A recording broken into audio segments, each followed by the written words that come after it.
Hi welcome to this YouTube video. और आज बात करते हैं मार्केट में किस तरह से आज का ट्रेड हुआ और मैंने कैसे ट्रेड प्लान किया था और कल के लिए कुछ स्ट्रेटजी समझ में आ रहा है तो उसके बारे में बात कर लेंगे। तो आज अगर आप देखोगे मैं स्क्रीन पे ही लेके चलता हूँ डायरेक्टली सो दैट कि निफ्टी 1% डाउन है, बैंक निफ्टी 1.5% डाउन है।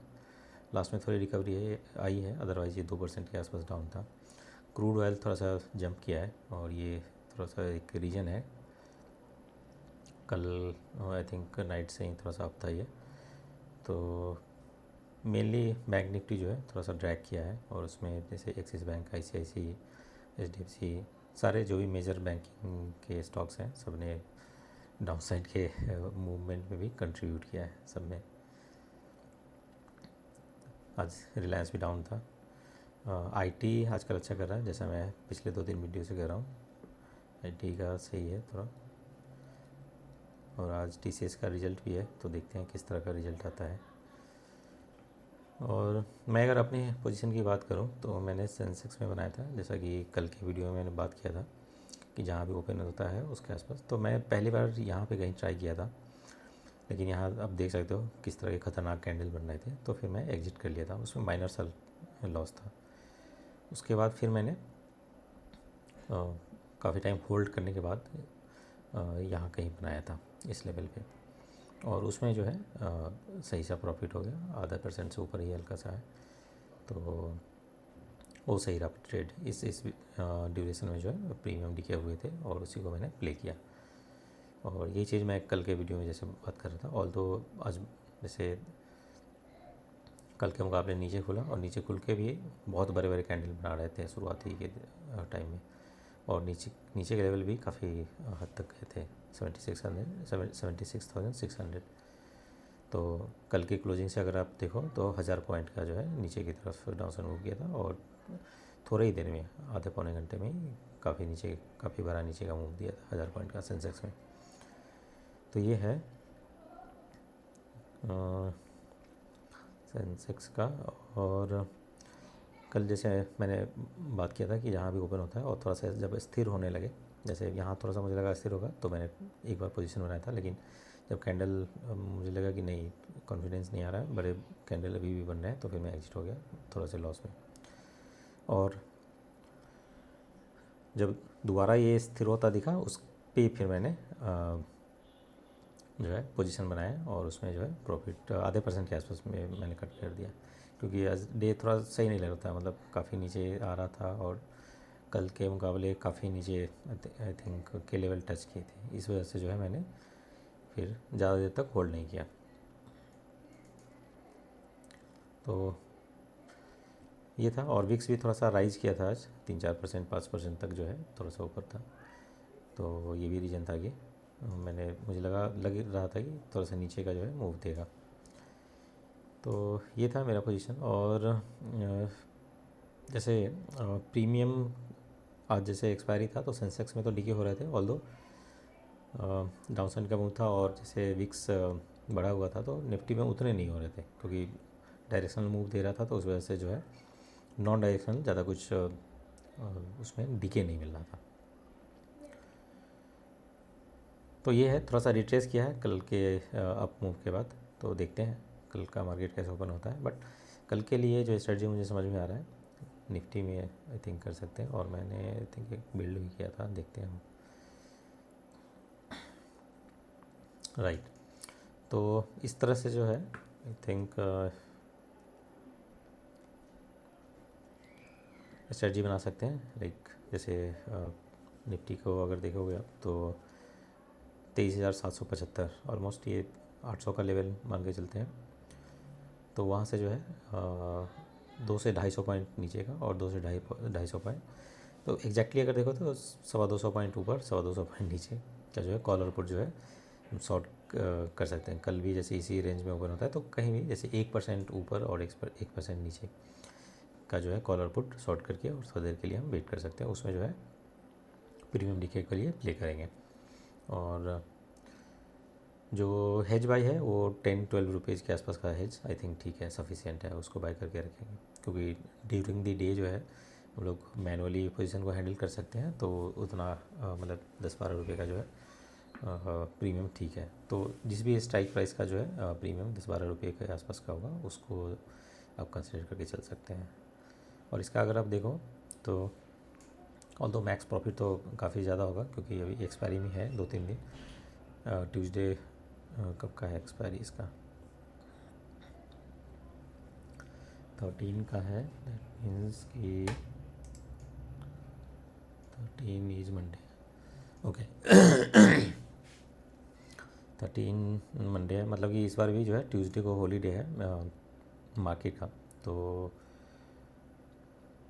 13 मंडे तक ठीक है। आई थिंक मंडे तक के केस में भी कल तो फ्राइडे ही है, तो उस केस में भी आई थिंक ये इस तरह का स्ट्रेटजी ठीक है।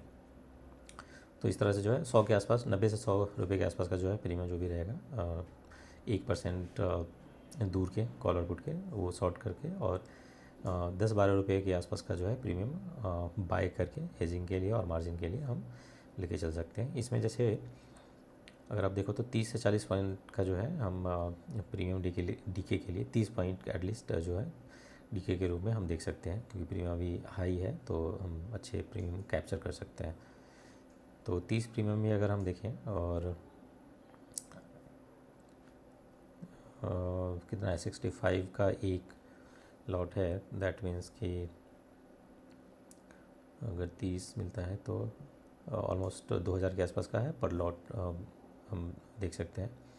और उसमें फिर जो रिस्क है 1% का लेके चल सकते हैं। जैसे 2% का रिवार्ड है तो 1% का जो है रिस्क लेके चल सकते हैं, और इस तरह से जो है मार्केट को अप्रोच कर सकते हैं। ये सिर्फ लर्निंग पॉइंट ऑफ व्यू के लिए मैं आई थिंक डिस्कस कर रहा हूँ, क्योंकि जब तक आप मार्केट में रहोगे नहीं, मतलब कुछ भी पोजीशन बना के या फिर जो भी आपका स्ट्रेटजी है, जिस तरह से भी आप ट्रेड करते होंगे, जो भी आपका रिस्क एपेटाइट है उसके हिसाब से अगर कुछ भी मार्केट नहीं कर रहे हो तो फिर आप नहीं सीखोगे। फिर तो है आप जस्ट एक स्पेक्टेटर रह जाओगे, मतलब सिर्फ देखने से नहीं होगा कुछ मार्केट में। मतलब कुछ ना कुछ आप करोगे तभी जो है उससे रिलेटेड अंडरस्टैंडिंग आएगी, उससे रिलेटेड जो है बिहेवियरल थिंग्स को कंट्रोल करना काफ़ी ईजी होगा डे बाई डे। तो इसलिए मैं कहता हूँ कि अगर कुछ आप ट्रेड कर रहे हैं तो बताइए ज़रूर कैसे क्या कर रहे हैं और कैसे वर्क कर रहा है नहीं वर्क कर रहा है, सो दैट कि हम लोग थोड़ा सा उसके बारे में डिस्कस कर सकते हैं, सो दैट कि कुछ भी गलतियाँ हो रहा है किसी भी तरफ से तो उसको जो है हम आई थिंक डिस्कशन के थ्रू सॉर्ट आउट कर सकते हैं। तो अब आजकल कैरी फॉरवर्ड का ज़्यादा कुछ दिख नहीं रहा से मेरा मतलब है कि अब जैसे कल गैप अप था 800-900 पॉइंट, आज गैप डाउन हुआ 100 से 150 पॉइंट, 200 मॉर्निंग में तो 200 पॉइंट तक आई थिंक गिफ्ट निफ्टी नीचे दिखा रहा था। तो उतना जो फ्लक्चुएशन है उसको आई थिंक झेलना सही नहीं होगा, इसलिए जो है कुछ भी कैरी फॉरवर्ड अभी थोड़ा सा अवॉइड है। बाद बाकी during the day he I think जो भी पोजीशन बना के थोड़ा बहुत जो पॉइंट मिल रहा है उसको लेके फिर एग्जिट कर लेंगे, या फिर अगर पॉइंट नहीं मिल रहा है, स्टॉप लॉस लग रहा है तो उसको भी लेके हम एग्जिट कर सकते हैं। तो इस तरह से जो है मार्केट को अप्रोच कर सकते हैं। और जैसे ट्रेडिंग, बहुत से लोगों के पास ट्रेडिंग कैपिटल नहीं भी होता है, तो उसका जो अल्टरनेट आई थिंक मैं देखता हूँ, और मैंने भी इनिशियल डेज में जब मैं ऑप्शन बाइंग से ऑप्शन सेलिंग में शिफ्ट हुआ तो उस समय मेरे पास भी कैपिटल नहीं था। तो मैंने क्या अप्रोच फॉलो किया कि एक मतलब कई सारे पेपर ट्रेडिंग ऐप वगैरह होते हैं जो कि ऑनलाइन है, प्लस ऐप के थ्रू भी होता है। तो उसमें जैसे जो मैं यूज़ कर रहा था न्यू स्टॉक्स को यूज़ कर रहा था, वो पेड आई थिंक सब्सक्रिप्शन है। तो जैसे 6 मंथ का मेरे ख्याल से 3-4 हज़ार या कुछ अमाउंट है, एग्जैक्टली याद नहीं है, बट थोड़े से अमाउंट में जो है आपको एक प्लेटफॉर्म में एक्सेस दे देता है, लाइक पेपर ट्रेडिंग प्लेटफॉर्म में एक्सेस दे देता है। जैसे न्यू स्टॉक्स में आपको एक्सेस दे देगा, और मे बी जैसे 1 करोड़ या कुछ तक का कैपिटल दे देगा, जो कि पेपर ट्रेडिंग के लिए है, ये एक्चुअल ट्रेडिंग के लिए नहीं होता है। बट उसका मूवमेंट और सारा कुछ जो है सेम आई थिंक आइडेंटिकल रहता है।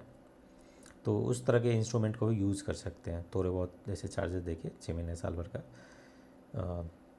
एटलीस्ट आप जैसे ऑप्शन बाइंग में जो लॉस करते हैं वो लॉस नहीं होगा।